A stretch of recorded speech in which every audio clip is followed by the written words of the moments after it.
探寻历史烟云，解读人文传奇。大家好，我是涅槃说史。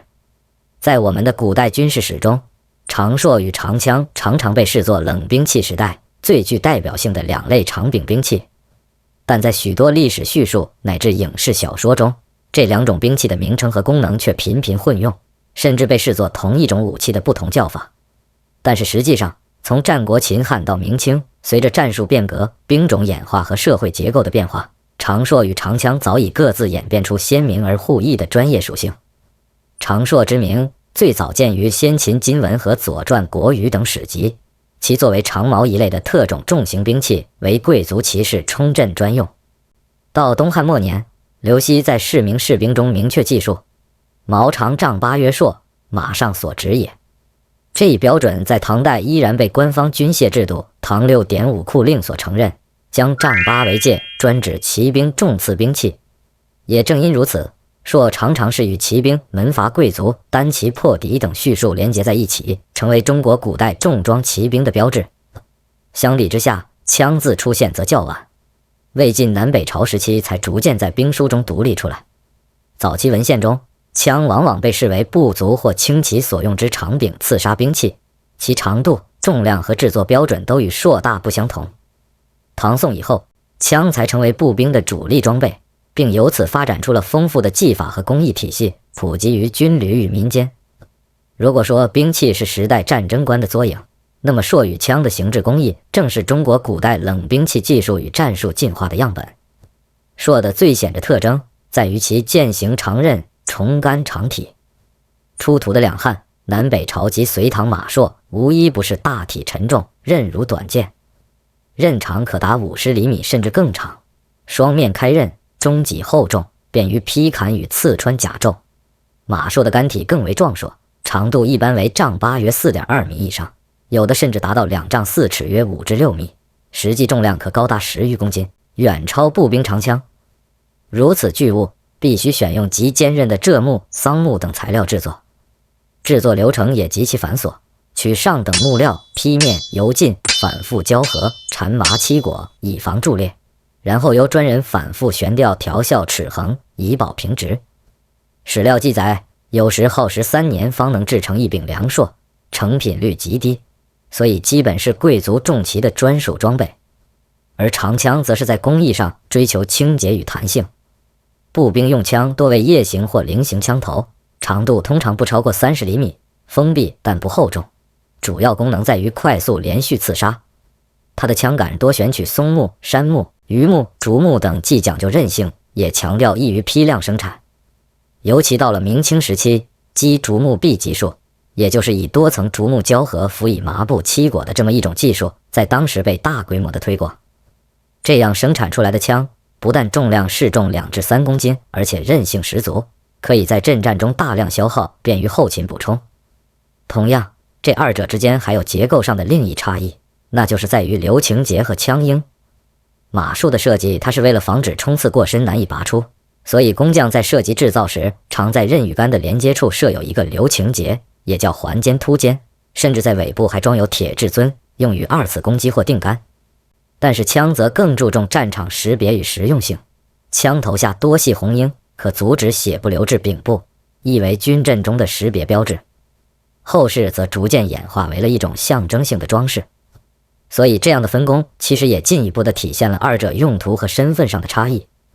总体来看，马槊的厚重加破甲特性与长枪的灵巧加刺杀取向，正是中国古代重骑冲击战术与步兵密集方阵两条路线的工艺化体现。应该说，二者虽然同宗，却自南北朝隋唐之后逐渐开始分流，泾渭分明。在战术用途与兵种分工方面，长槊和长枪虽然都属于那种长柄刺击兵器，但他们在中国古代战争中所扮演的角色，却呈现出了鲜明的分工和层级分野。当然，我们说这种分工不仅说是在于兵种装备的技术选择方面，它更深刻层次反映的是当时社会阶级、军事体系与战争观念上的一种变迁。自东汉末至魏晋南北朝时期，骑兵在中国北方战场的地位得到迅速提升，特别是那种披坚执锐的重装甲骑兵成为了决战主力。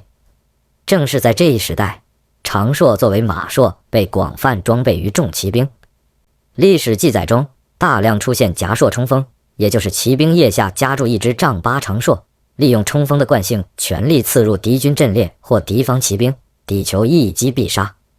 唐代名将尉迟敬德就是以精于马上用槊闻名天下，后来成为太宗每从征必命敬德执槊以从的御前亲军。所以你看，尉迟敬德在战场上的名场面，不仅是他个人勇武的一种展现，更是体现了槊作为帝王护卫重装突击的一种身份象征。的确，在文献和实物方面都显示出马槊的操作难度极高，不仅需要强大的体力支撑，更要熟练马术与团队的协同能力。正因为如此，能执槊的人在当时多为门阀贵族，世家武将极少有普通士族。因为执槊已经兼具了身份象征与武艺炫耀的双重意义了。与单骑突进、破阵围攻的槊不同，长枪自唐宋以后逐渐成为了步兵密集方阵的中间，特别是部族阵地防御、骑兵冲击拦截以及攻城守垒等战役场合，长枪以其适中的长度和灵活性发挥了不可替代的作用。明代戚继光在《练兵实记》中明确要求部族密集列阵，长枪手在前，善用枪林密布，防御与集体反击。这个枪阵战术，它讲究的就是整体步伐与配合，强调的则是枪扎如林，要以量变来对抗骑兵或者步兵的冲击。步兵持长枪可据其冲，遇敌刺杀，阵战攻守皆宜，尤为适应火器未普及时期的近战。那么，随着军事制度的变化，长枪的普及度已经远远超过了槊，特别是宋朝以后，骑兵逐渐减少，因为重骑装备确实成本高昂，而步兵主力呢，它则只需要大量配备经济耐用的兵器就行了。正因为如此，长枪就成为了军队最合理的选择。大量普通士族只要经过短时间的训练，即可熟练使用长枪，所以既适应大规模的战争需要，也利于民间的防卫。当然，说到这里，我们其实也要看到其他一些更深层次的东西，那就是骑兵与步兵分流背后的阶层意义。马槊有着贵族的专属属性，它也反映出了中国古代社会等级分明的军制格局。重骑兵多为世家子弟，他们不但享有更好装备和训练资源，同时也代表了家族的荣光。所以从槊本身而言，它自身就带有权力与荣耀的征象。而枪呢，它的普及化则是见证了士族大规模动员、步兵方阵战术和兵役制的成熟。回望数千年的中国冷兵器史，长槊与长枪这两种同宗一流的长柄兵器，它们本身其实早已超越了简单的武器的对比。它身后代表的分化、兴衰和象征意义，实际上正是中国军事、社会乃至文化结构变迁的真实写照。长槊见证了重骑兵冲锋的黄金年代，无数英雄人物凭槊成名，古典文人也借横槊赋诗表达理想与抱负。而长枪的崛起则反映了中国古代军事理念由英雄孤胆走向了团队协同的变革。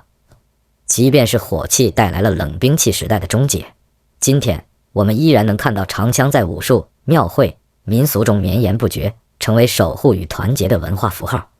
最后，我想说，历史不会为任何一类武器停留，但理解它们的分野与归宿，是我们读懂中国古代军事文明、社会结构乃至民族性格的重要一环。分途未必分家，殊途却归同源。冷兵器世界里，槊与枪的历史就是中华战争文明的一个缩影。